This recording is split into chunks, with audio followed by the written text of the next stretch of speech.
अस्सलाम वालेकुम my YouTube family, welcome back to my channel. कैसे हैं आप सब? आई होप आप सब ठीक होंगे। मैं भी बिल्कुल ठीक हूँ अल्हम्दुलिल्लाह।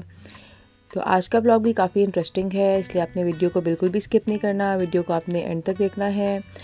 मेरी कोशिश होती है कि मैं अपने ब्लॉग्स में ज़रूर कोई ना कोई टिप शेयर करूं या कोई ना कोई ऐसी इन्फॉर्मेशन शेयर करूं आप लोगों के साथ जो आप लोगों के लिए बहुत ज़्यादा हेल्पफुल हो, आप लोगों की हेल्प कर सके, आप लोगों को इससे बहुत ज़्यादा फ़ायदा हो।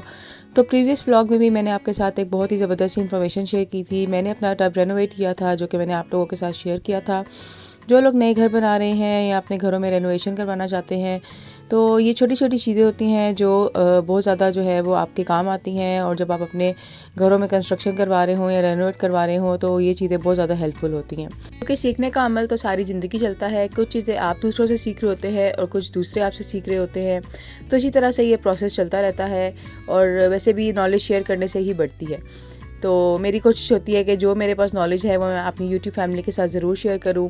तो ये मेरे मेन हॉल का डोर है जो कि दियार वुड में है। और आपको पता है कि विद टाइम दियार के अंदर से एक गम टाइप जो है वो लिक्विड सा बाहर निकल आता है, जो ओरिजिनल दियार होती है।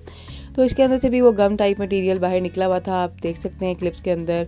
और वैसे भी इसके ऊपर डायरेक्ट धूप पड़ती है और बारिश का पानी भी कभी कभार पड़ता है, तो इनकी पॉलिश जो है वो बिल्कुल ख़राब हो गई हुई थी। तो हमने सोचा कि जैसे बाकी सारे घर में काम करवा रहे हैं, तो अब दरवाज़ों वगैरह को और जो कबर्ड्स हैं वुडन, उनको भी पॉलिश करवा लेते हैं। तो बस हमने एक बहुत ही अच्छे से अंकल को हमने ढूंढा और इन्होंने हमें बहुत ज़्यादा अच्छे जो है हमारी डोर्स और कबर्ड्स जो है वो रेडी करके दी।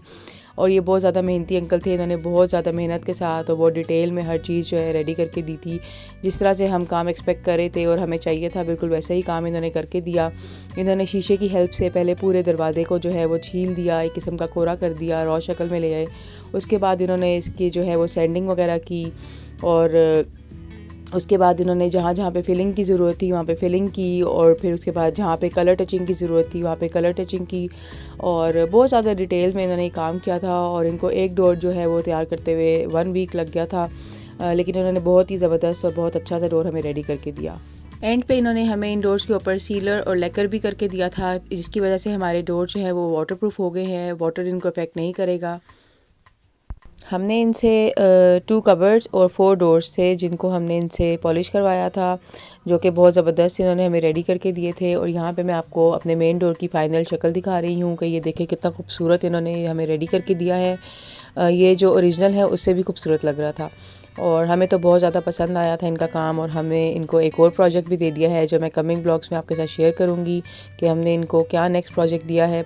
और आप लोगों ने मुझे कमेंट सेक्शन में ज़रूर बताना है कि आपको ये डोर्स कैसे लग रहे हैं। और अब जो है ये रात का टाइम है और मेरे हस्बैंड कह रहे थे कि कुछ मज़े का बना के खिलाएं, क्योंकि काम कर करके वो भी थक जाते हैं, तो उनको होता है कि रोज़ उनको कुछ ना कुछ मज़ेदार सी चीज़ मिले। तो मुझे कुछ समझ नहीं आ रही थी कि मैं क्या बनाऊँ। तो एकदम से मेरे माइंड में क्लिक हुआ कि चले मैं इनको जल्दी से जो है ना वो शवरमा बना देती हूँ, क्योंकि मैं भी काम लगी होती हूँ, तो मुझे होता है कि जल्दी जल्दी से जो है वो काम हो सकता है वो हो जाए। तो बस मैं फटाफट मार्केट गई और मैं वहाँ से जो है वो शवरमा ब्रेड लेकर आई। वो मैंने रेडीमेड यूज़ की थी, डॉन की शवरमा ब्रेड जो है वो बहुत अच्छी है। उसके 1 पैक के अंदर 4 शवरमाज होते हैं। मैं 2 पैकेट्स लेके आई फटाफट से, क्योंकि मार्केट मेरे घर से थोड़ा करीब ही है। और यहाँ पे बस मैं फ़्राइज़ की कटिंग करी थी, मैंने सोचा चले साथ फ़्राइज़ ही बना लेते हैं। और बस यहाँ पे मैंने फ़्राइज़ कट किए और उनके ऊपर सॉल्ट और रेड चिली पाउडर ऐड किया और इनको मैंने रख दिया। और ये एक पीस रह गया था, इसको भी मैंने कट करके इनमें ऐड कर दिया था। और साथ ही मैंने बोनलेस चिकन बॉईल होने के लिए रख दिया था, जो कि बॉईल हो चुका हुआ था। और अब मैं यहाँ पे इसकी श्रेडिंग कर रही थी। अक्सर लोग जो हैं वो हाथों की हेल्प से चिकन को श्रेड करते हैं, इसके रेशे करते हैं, लेकिन मुझे उस तरह से करना अच्छा नहीं लगता।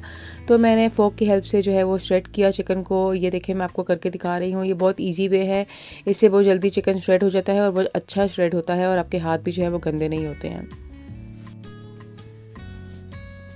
चिकन हमारा श्रेड हो गया था और अब मैंने एक पैन ले लिया था, इसके अंदर 4 to 5 टेबलस्पून मैंने ऑयल ऐड किया था और ये सारा चिकन इसके अंदर ऐड कर लिया था। चिकन हमारा कुक तो हुआ था, लेकिन मुझे इसको फ्लेवर देना था, इसलिए मैंने इसके अंदर half tea spoon garlic powder add किया था। 1/4 टीस्पून मैंने इसके अंदर ऑरिगानो पाउडर ऐड किया था। 1/4 टीस्पून मैंने इसके अंदर पेपरिका पाउडर ऐड किया था। 2 टीस्पून मैं इसके अंदर ऑयस्टर सॉस ऐड कर रही हूँ। 1 टीस्पून मैं इसके अंदर सोया सॉस ऐड करूँगी। 1 टीस्पून ही मैं इसके अंदर चिली सॉस ऐड करूँगी। हस्बे ज़रूरत मैंने इसके अंदर सॉल्ट ऐड किया था। इसके अलावा मैंने बिल्कुल थोड़ी सी इसके अंदर रेड चिली पाउडर ऐड की थी और बिल्कुल 1 पिंच मैंने क्रश चिलीज़ ऐड की थी। इसके अलावा मैंने इसके अंदर वाइट पेपर ऐड की थी, 1/4 टीस्पून चिकन पाउडर ऐड किया था और हस्बे ज़रूरत ही मैंने इसके अंदर ब्लैक पेपर पाउडर भी ऐड किया था और इसको मैंने अच्छे से मिक्स कर लिया था। ये सारी क्वांटिटी जो है वो आप अपनी मर्ज़ी से अपने टेस्ट के हिसाब से ऐड कर सकते हैं। चिकन हमारा रेडी हो गया था और यहाँ पे अब मैं फ़्राइज़ बना रही थी। फ़्राइज़ मैंने पहले बना के नहीं रखे थे क्योंकि फिर फ़्राइज़ ठंडे हो जाएं तो उनका भी मज़ा नहीं आता है। तो बस चिकन को रेडी करने के बाद मैंने फ़्राइज़ रेडी किए और फ़्राइज़ हमारे ज़बरदस्त से रेडी हो गए थे। और इनको रेडी करने के बाद मैंने इनके ऊपर चाट मसाला स्प्रिंकल कर दिया था। चाट मसाले से फ़्राइज़ बहुत ज़्यादा मज़ेदार लगते हैं, बहुत टेस्टी लगते हैं।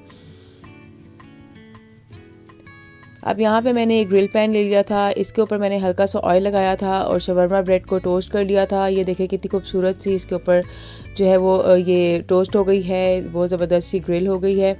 और अब मैं एक बटर पेपर के ऊपर इस शवरमा ब्रेड को रखूँगी और इसके ऊपर मैं मायोनीज़ ऐड करूँगी।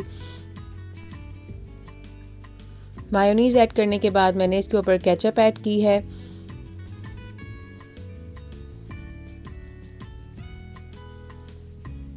इसके बाद हम इसके ऊपर चिकन रख देंगे जो हमने रेडी किया था। चिकन की फिलिंग मैंने बहुत अच्छी की थी क्योंकि इसी का फ्लेवर इसके अंदर आना था। इसके अलावा मैंने इसके ऊपर क्यूकम्बर कट करके रखा था और अनियन कट करके रखे थे। मेरा मूड था कि मैं क्यूकम्बर और अनियन को विनेगर में डिप करके इसके अंदर ऐड करूँगी, लेकिन जैसा कि आपको पता है कि मौसम चेंज हो रहा है, सब लोग बीमार हो रहे हैं, मेरी अपनी तबीयत भी ठीक नहीं थी, तो फिर मैंने विनेगर में इसको ऐड नहीं किया, डायरेक्ट ऐसे ही ऐड कर लिया था। वरना विनेगर में इसको ऐड करके डालें तो काफ़ी अच्छा टेस्ट आता है। और इसके अलावा मैंने इसके ऊपर चीज़ स्लाइस कट करके रखा था। मेरे पास चीज़ जो थी वो फ्रीज़ हुई हुई थी और इतना ज़्यादा टाइम नहीं था कि मैं उसको डीफ्रॉस्ट करूँ, तो मैंने चीज़ स्लाइसिस का इस्तेमाल कर लिया था।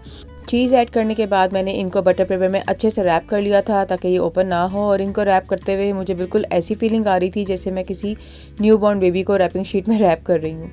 तो बस इनको अच्छे तरीके से रेडी करने के बाद मैंने इनको 10 to 15 सेकंड्स के लिए माइक्रोवेव में गर्म किया क्योंकि चीज़ जो थी वो मुझे मेल्ट करनी थी। और हमारे मज़ेदार से जो शवरमास थे वो रेडी हो गए थे और यहाँ पे मैंने 8 शवरमास रेडी किए थे जो माशाल्लाह उसी वक्त ख़त्म हो गए थे क्योंकि ये बहुत टेस्टी बने थे और ये बहुत क्विक बने थे, बहुत जल्दी ये रेडी हो गए थे। और मेरे हस्बैंड ने बहुत ज़्यादा तारीफ़ की थी और उनको बहुत ज़्यादा पसंद आए थे। तो आई होप मेरी आज की ये वीडियो आपको भी बहुत ज़्यादा पसंद आई हो और आप इस रेसिपी को ज़रूर ट्राई करेंगे और मुझे कमेंट सेक्शन में फ़ीडबैक देंगे कि आपको मेरी ये रेसिपी कैसी लगी है। तो अगर आप मेरे चैनल पे न्यू हैं और आपने मेरे चैनल को अभी तक सब्सक्राइब नहीं किया तो मेरे चैनल को सब्सक्राइब करें। अपना ख्याल रखिएगा। अल्लाह हाफिज़।